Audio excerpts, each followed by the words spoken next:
Hi guys, स्वागत है आपका मेरे यूट्यूब चैनल पर। गाइज, जैसा कि आपको पता ही है कि हम लोग सीटेट, बीटेट और यूपीटेट की तैयारी कर रहे हैं, जिसमें सबसे पहले हम चाइल्ड डेवलपमेंट एंड पेडागोजी से संबंधित जो क्वेश्चंस हैं उनके बारे में अच्छे से अध्ययन कर रहे हैं। तो आज फिर से इस वीडियो में मैं लेकर आई हूँ 50 बहुत ही मोस्ट इम्पॉर्टेंट क्वेश्चन, जो काफ़ी महत्वपूर्ण क्वेश्चन है उनको, और ये एग्ज़ाम में निश्चित रूप से इसमें से ज़रूर पूछे जाते हैं। तो चलिए शुरू करते हैं इसी के साथ आज का वीडियो।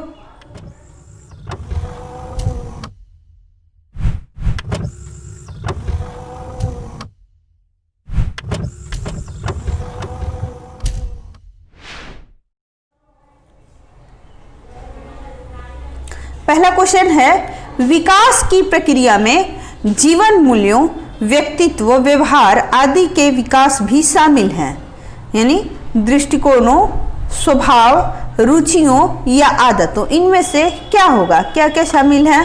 ऑप्शन है ए और बी यानी दृष्टिकोण और स्वभाव, या फिर ए बी सी यानी दृष्टिकोणों, स्वभाव और रुचियों, या फिर बी सी डी यानी स्वभाव, रुचियों और आदतों, या फिर इनमें से सभी। तो आंसर हो जाएगा ऑप्शन नंबर डी, ये सभी। यानी कह सकते हैं कि विकास की प्रक्रिया में दृष्टिकोणों, स्वभाव, रुचियों और आदतों, ये सभी जीवन मूल्यों, व्यक्तित्व, व्यवहार इत्यादि के विकास में शामिल होते हैं। अगला क्वेश्चन है, बाल विकास के अध्ययन में निम्नलिखित में से किन बातों को शामिल किया जाता है? बाल विकास के अध्ययन में जो दी गई हैं इनमें से किन किन को शामिल किया जाता है? आयु के साथ होने वाले परिवर्तनों का क्या स्वरूप होता है, या बालक में होने वाले परिवर्तनों का विशेष आयु के साथ क्या संबंध होता है? बालकों में पाई जाने वाली व्यक्तिगत विभिन्नताओं के लिए किस प्रकार के आनुवंशिक एवं परिवेश जन्य प्रभाव उत्तरदायी होते हैं? तो इसमें कौन कौन सा होगा? यानी सिर्फ ऑप्शन ए या बी होगा, या सिर्फ बी और सी होगा, या फिर ऑप्शन नंबर ए या सी होगा, या सभी होगा? तो इसमें भी आंसर हो जाएगा ऑप्शन नंबर 4 यानी ये सभी। अर्थात बाल विकास के अध्ययन में आयु के साथ होने वाले परिवर्तनों का क्या स्वरूप होता है, इसको भी शामिल किया गया है, या फिर बालक में होने वाले परिवर्तनों का विशेष आयु के साथ क्या संबंध होता है, और बालकों में पाई जाने वाली व्यक्तिगत विभिन्नताओं के लिए किस प्रकार के आनुवंशिक एवं परिवेश जन्य प्रभाव उत्तरदायी होते हैं, इन सभी बातों को शामिल किया गया है। अगला क्वेश्चन है, आप अपनी कक्षा में से कुछ छात्रों को चुनकर 6 महीने में उनमें होने वाले विकास की एक रिपोर्ट तैयार करना चाहते हैं। तो इसके लिए आप निम्न में से क्या चुनेंगे? ऑप्शन है प्रत्येक माह उनकी लंबाई मापेंगे, या फिर प्रत्येक माह उनका वजन लेंगे, या प्रत्येक माह उनकी रुचियों, आदतों, दृष्टिकोणों, स्वभाव, व्यक्तित्व, व्यवहार आदि में होने वाले परिवर्तनों की जांच करेंगे, या फिर प्रत्येक माह उनके शारीरिक आकार में होने वाले परिवर्तनों की जांच करेंगे? आंसर हो जाएगा ऑप्शन नंबर 3 यानी प्रत्येक माह उनकी रुचियों, आदतों, दृष्टिकोणों, स्वभाव, व्यक्तित्व, व्यवहार आदि में होने वाले परिवर्तनों की जांच की जाएगी। अगला क्वेश्चन है, निम्न में से कौन सा कथन सत्य है?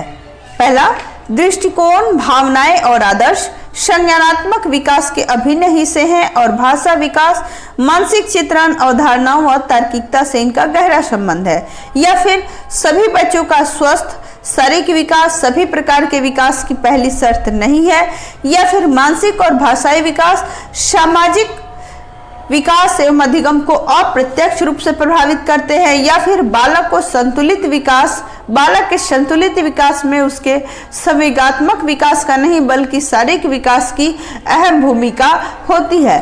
तो आंसर हो जाएगा ऑप्शन नंबर 1 यानी दृष्टिकोण, भावनाएं और आदर्श संज्ञानात्मक विकास के अभिन्न हिस्से हैं, और भाषा विकास मानसिक चित्रण, अवधारणाओं व तार्किकता से इनका गहरा संबंध होता है। अगला क्वेश्चन है, किसके परिणाम स्वरूप बालक अपने निरंतर बदले हुए वातावरण में ठीक प्रकार समायोजन करने में सक्षम हो पाता है? यानी सर्वाधिक उपयुक्त विकल्प का चयन करें। ऑप्शन है संज्ञानात्मक विकास, भाषाई विकास, शारीरिक विकास या फिर संवेगात्मक विकास।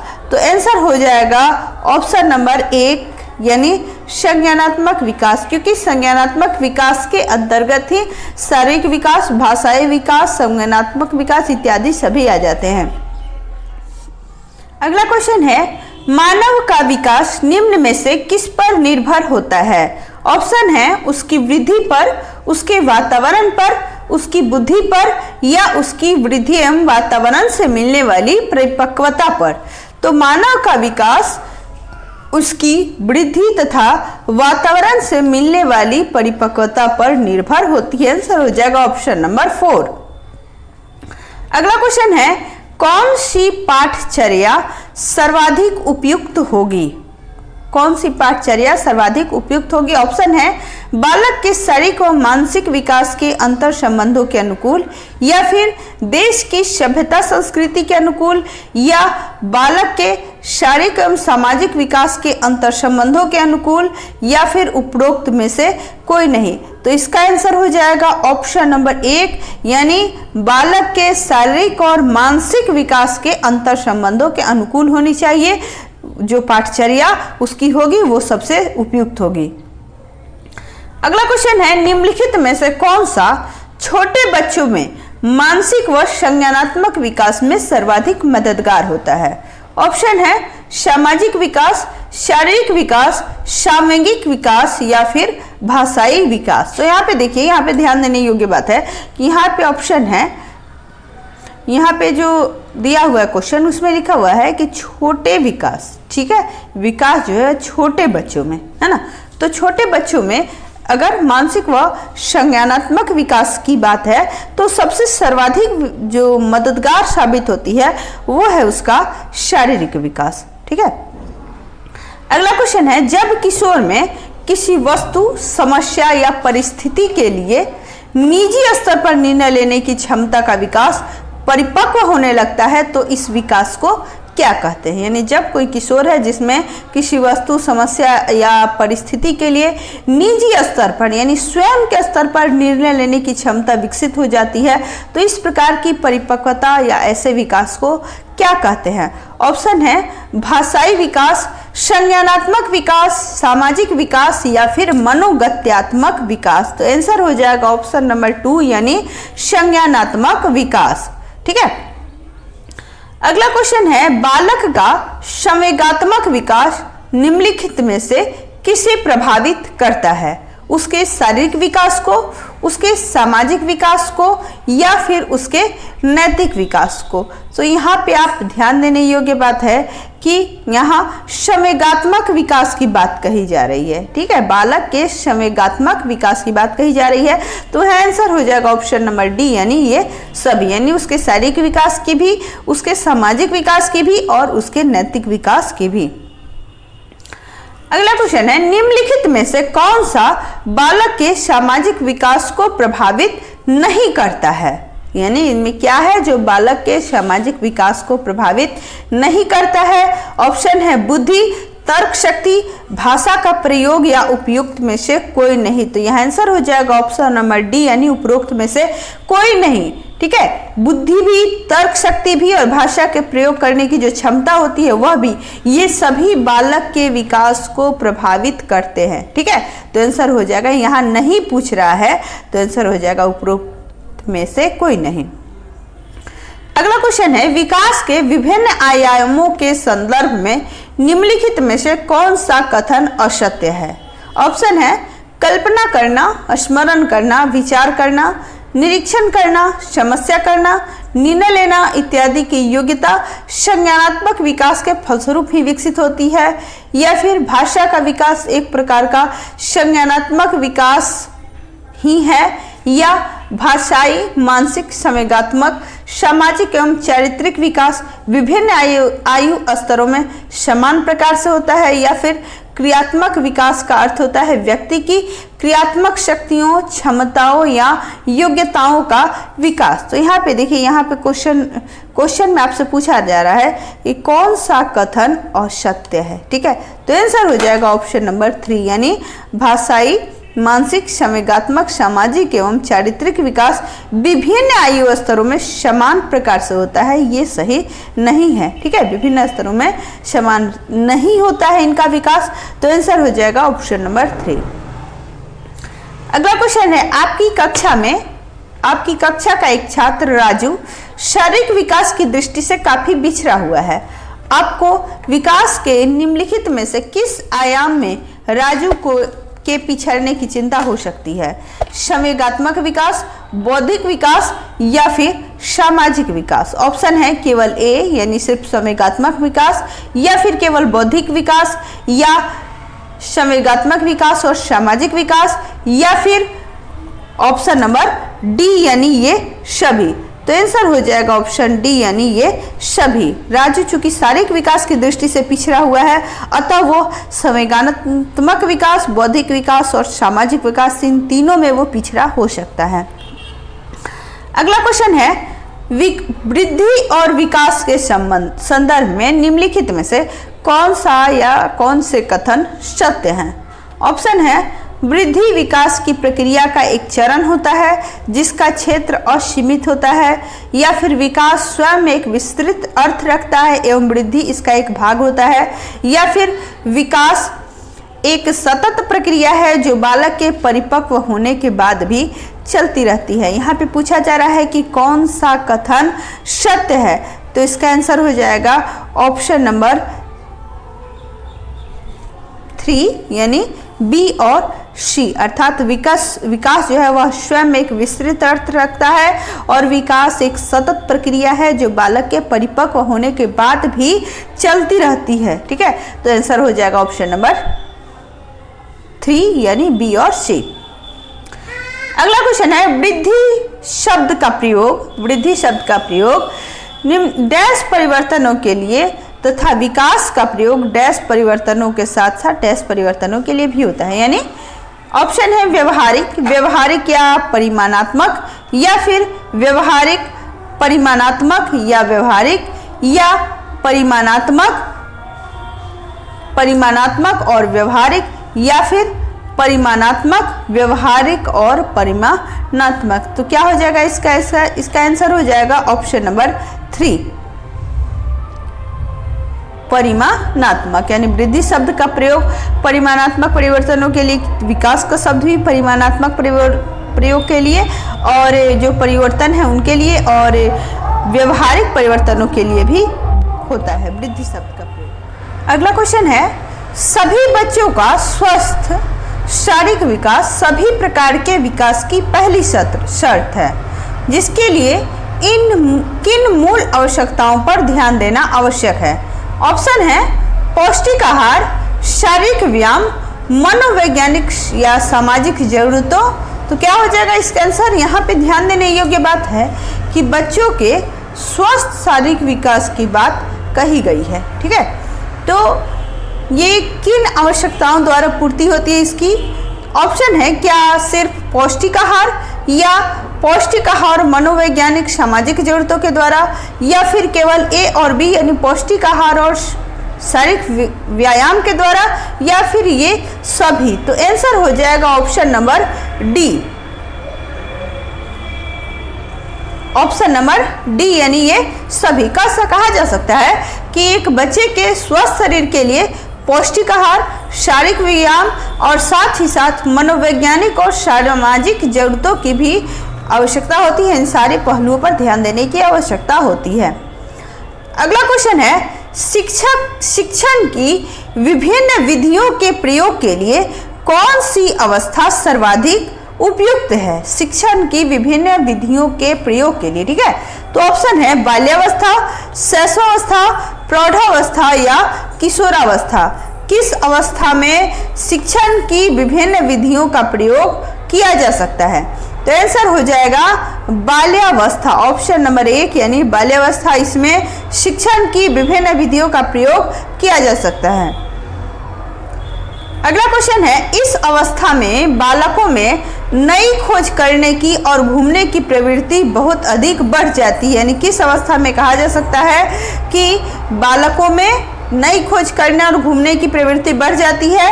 ऑप्शन है शैशवावस्था, उत्तर बाल्यावस्था, किशोरावस्था या फिर प्रौढ़ावस्था। तो आंसर हो जाएगा इसका ऑप्शन नंबर 2 यानी उत्तर बाल्यावस्था। इसमें बच्चों में जो है वह नई खोज करने और घूमने की प्रवृत्ति बहुत ज्यादा बढ़ जाती है। अगला क्वेश्चन है, किशोरों की सबसे नाजुक एवं संवेदनशील समस्या क्या होती है? व्यवसाय संबंधी समस्या, यौन संबंधी समस्या, समायोजन संबंधी समस्या या फिर प्रश्नाभ्यास संबंधी समस्या।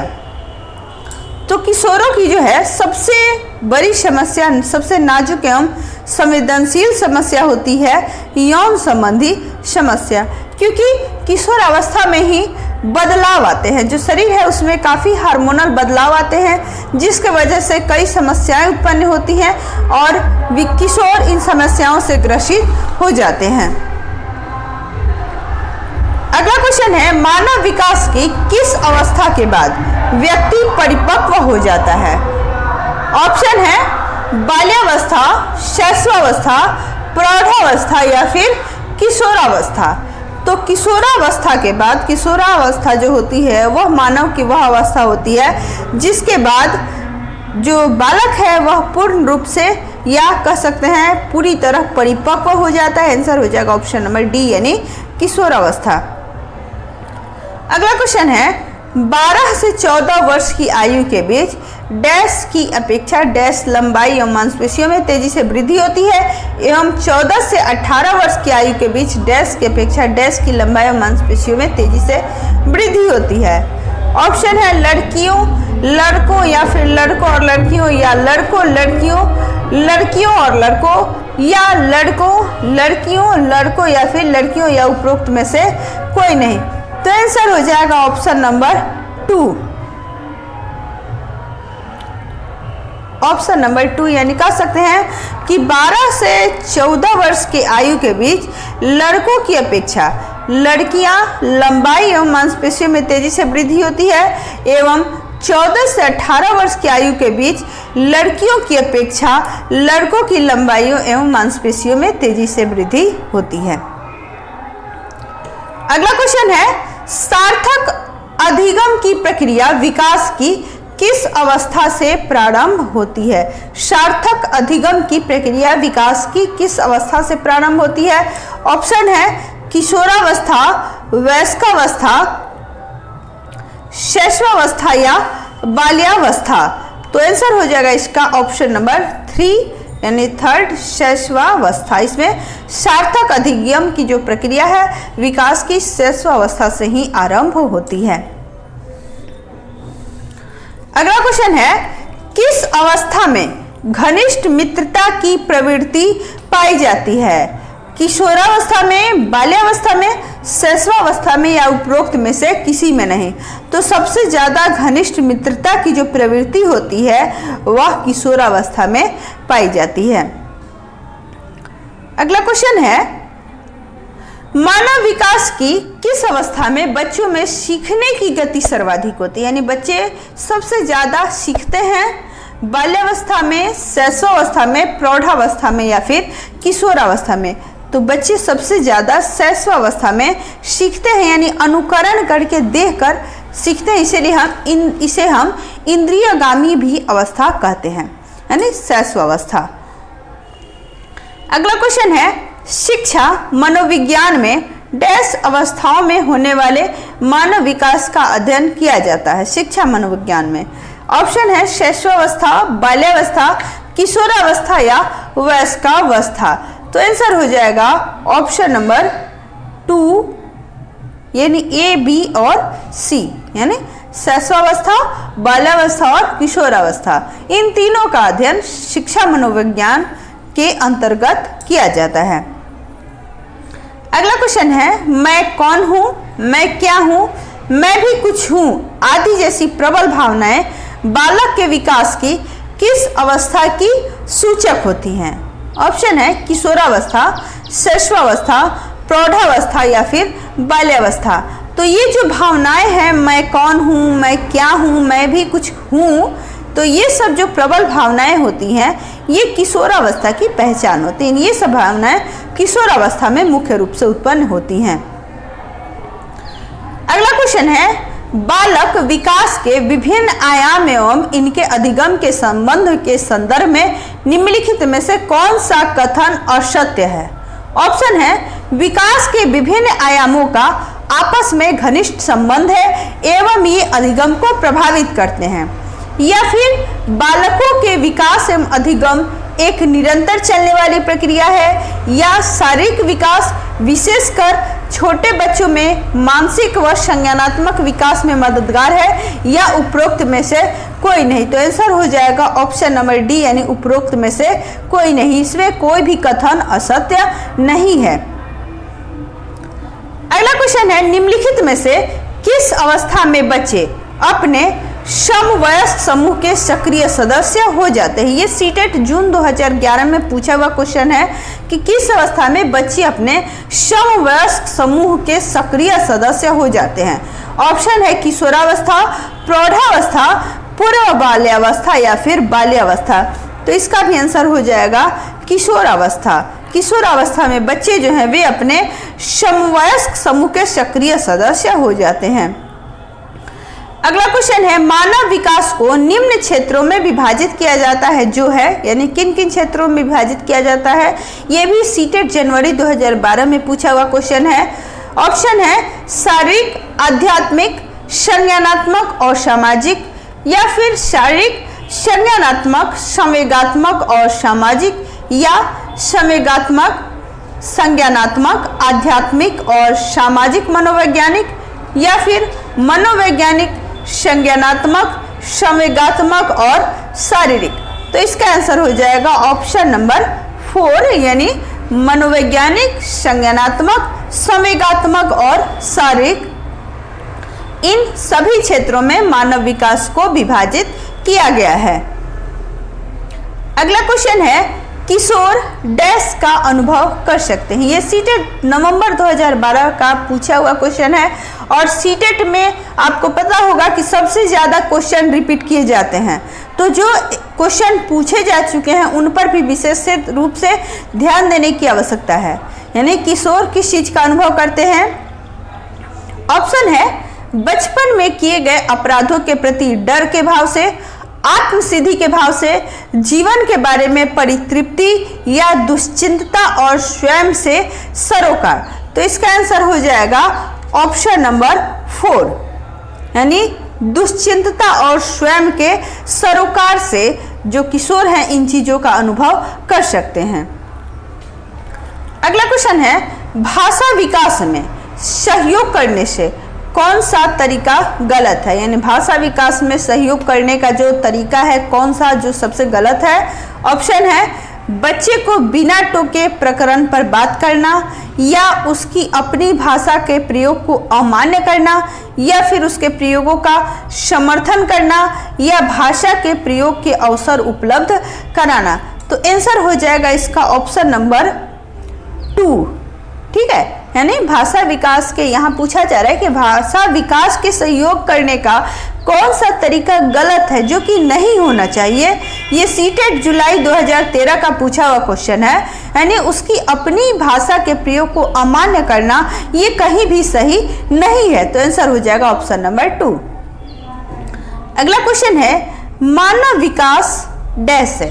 क्या मात्रात्मक, गुणात्मक, कुछ सीमा तक अमापनीय, या 1 और 2, यानी मात्रात्मक भी है और गुणात्मक भी है। तो मानव का जो विकास है वह मात्रात्मक और गुणात्मक दोनों होता है। ठीक है, जैसे ऑप्शन नंबर 4 हो जाएगा। जैसे मान लीजिए कि विकास, शारीरिक विकास के अंतर्गत वजन में वृद्धि, लंबाई में वृद्धि इत्यादि ये सब मात्रात्मक होते हैं, और मस्तिष्क का विकास जो होता है ये गुणात्मक है। तो हम कह सकते हैं कि दोनों यानी मानव का विकास जो है यह मात्रात्मक भी होता है और गुणात्मक भी होता है। ये भी सीटेट सितंबर 2014 का पूछा हुआ क्वेश्चन है। अगला क्वेश्चन है, निम्नलिखित में से कौन सा प्रारंभिक बाल्यावस्था अवधि के दौरान उन भूमिकाओं एवं व्यवहारों के बारे में जानकारी प्रदान करते हैं जो एक समूह में स्वीकार्य है। ये सीटेट फरवरी 2015 में पूछा हुआ क्वेश्चन है, यानी भाई बहन एवं अध्यापक, या फिर अध्यापक एवं साथी, या साथी एवं माता पिता, या माता पिता एवं भाई बहन। तो आंसर इसका हो जाएगा ऑप्शन नंबर 4 यानी माता पिता एवं भाई बहन। यही प्रारंभिक बाल्यावस्था अवधि के दौरान उन भूमिकाओं एवं व्यवहारों के बारे में जानकारी प्रदान करते हैं जो एक समूह में स्वीकार्य होता है। अगला क्वेश्चन है, निम्नलिखित में से कौन सा आयु समूह परवर्ती बाल्यावस्था श्रेणी के अंतर्गत आता है? ऑप्शन है 11 से 18 वर्ष, 18 से 24 वर्ष, जन्म से 6 वर्ष, या फिर 6 से 11 वर्ष। तो आंसर हो जाएगा इसका ऑप्शन नंबर 4 यानी 6 से 11 वर्ष। इस आयु समूह, ये जो आयु समूह होता है बच्चों का, ये परवर्ती बाल्यावस्था श्रेणी के अंतर्गत आता है। अगला क्वेश्चन है, कोई भी नाराज हो सकता है, यह आसान है, परंतु एक सही व्यक्ति के ऊपर सही मात्रा में सही समय पर सही उद्देश्य के लिए तथा सही तरीके से नाराज होना आसान नहीं है। यह संबंधित है किस विकास से? ये सीटेट 2015 में पूछा हुआ क्वेश्चन है फरवरी में। ऑप्शन है संवेगात्मक विकास से, सामाजिक विकास से, संज्ञानात्मक विकास से, या शारीरिक विकास से। तो इसका आंसर हो जाएगा ऑप्शन नंबर 1 यानी संवेगात्मक विकास से। ठीक है। अगला क्वेश्चन है, शैशव काल की अवधि है। यह भी सीटेट सितंबर 2015 में पूछा हुआ क्वेश्चन है। शैशव काल जन्म से 2 वर्ष तक, जन्म से 3 वर्ष तक, 2 से 3 वर्ष तक, या फिर जन्म से 1 वर्ष तक, किस अवधि को हम शैशव काल या शैशव अवस्था मानते हैं? तो ये अवस्था जो होती है, जन्म से 2 वर्ष तक की जो अवस्था होती है उसे शैशव काल की अवधि माना जाता है। अगला क्वेश्चन है, मध्य बाल्यावस्था में भाषा डैश के बजाय डैश अधिक है। ऑप्शन है सामाजिकृत, अहम केंद्रित, या जीववादी समाजीकृत, या परिपक्व और अपरिपक्व, या फिर अहम केंद्रीकृत समाजीकृत। तो इसका आंसर हो जाएगा ऑप्शन नंबर 1 यानी समाजीकृत अहम केंद्रित, अर्थात मध्य बाल्यावस्था में भाषा समाजीकृत के बजाय अहम केंद्रित अधिक होती है। अगला क्वेश्चन है, विकास डैश से डैश की ओर बढ़ता है। यह भी क्वेश्चन बार बार रिपीट होता है, इसलिए क्वेश्चन पे ज्यादा ध्यान देने की आवश्यकता है। ये जटिल से कठिन की ओर, या फिर विशिष्ट से सामान्य की ओर, या साधारण से असाधारण की ओर, या सामान्य से विशिष्ट की ओर। तो आंसर हो जाएगा इसका ऑप्शन नंबर 4 यानी सामान्य से विशिष्ट की ओर। विकास की जो प्रक्रिया है यह हमेशा सामान्य से विशिष्ट की ओर बढ़ती है। अगला क्वेश्चन है, विकास की गति एक दूसरे में भिन्न होती है, किंतु यह एक डैश नमूने का अनुगमन करती है। यह सीटेट फरवरी 2016 में पूछा हुआ क्वेश्चन है, यानी एड़ी से चोटी, अव्यवस्थित, अप्रत्याशित, या फिर क्रमबद्ध और व्यवस्थित। तो आंसर हो जाएगा ऑप्शन नंबर 4 यानी क्रमबद्ध और व्यवस्थित। यानी हम कह सकते हैं कि विकास की गति एक व्यक्ति से दूसरे में भिन्न होती है, किंतु यह एक क्रमबद्ध और व्यवस्थित नमूने का अनुगमन करती है। अगला क्वेश्चन है, विकास के लिए निम्नलिखित में से कौन सा एक उचित है? ये सीटेट फरवरी 2016 में पूछा हुआ क्वेश्चन है, यानी विकास के लिए निम्नलिखित में से कौन सा एक उचित है? ऑप्शन है विकास जन्म के साथ प्रारंभ होता है और समाप्त होता है, या फिर सामाजिक सांस्कृतिक संदर्भ विकास में एक महत्वपूर्ण भूमिका का निर्वाह करता है, या विकास एकल आयामी होता है, या फिर विकास पृथक होता है। तो इसका आंसर हो जाएगा ऑप्शन नंबर 2 यानी विकास जो है ये सामाजिक सांस्कृतिक संदर्भ में होता है। चलिए अगला क्वेश्चन है, भाषा विकास के लिए प्राथमिक बचपन डैश काल है, यानी कम महत्वपूर्ण काल है, अमहत्वपूर्ण काल है, अति संवेदनशील काल है या फिर निरपेक्ष काल है। तो आंसर हो जाएगा अति संवेदनशील। भाषा विकास के लिए प्रारंभिक बचपन का अति संवेदनशील काल होता है। आज की वीडियो का अंतिम और लास्ट क्वेश्चन है ये, अंतिम क्वेश्चन है ये आज के वीडियो का भी, यानी क्वेश्चन नंबर 42, भाषा के विकास के लिए सबसे संवेदनशील समय निम्नलिखित में से कौन सा है। सीटेट सितंबर 2016 के पूछा हुआ क्वेश्चन है, यानी भाषा के विकास के लिए सबसे संवेदनशील समय कौन सा होता है। मध्यावस्था का काल, वयस्कावस्था का काल, प्रारंभिक बचपन का समय या फिर जन्म पूर्व का समय। तो ये आंसर हो जाएगा ऑप्शन नंबर 3 यानी तीसरा। प्रारंभिक बचपन का जो समय होता है वह भाषा विकास के लिए सबसे संवेदनशील समय होता है, क्योंकि मध्यावस्था में ये बच्चा भाषा जो है कुछ सीख चुका होता है। वयस्कावस्था में तो पूरी तरह भाषा में परिपक्व ही हो जाता है, और जन्म पूर्व का जो समय होता है यह भाषा के विकास में कोई भूमिका नहीं निभाता। ठीक है, तो आंसर क्या हो जाएगा, आंसर हो जाएगा ऑप्शन नंबर 3। चलिए इसी के साथ आज का वीडियो यहीं पे ख़त्म करते हैं। अभी मैंने जो क्वेश्चन बताया इनको आप बिल्कुल ही याद कर जाइए। ठीक है, चलिए तो इसी के साथ फिर मिलते हैं मेरे अगले वीडियो में। तब तक के लिए गुड बाय।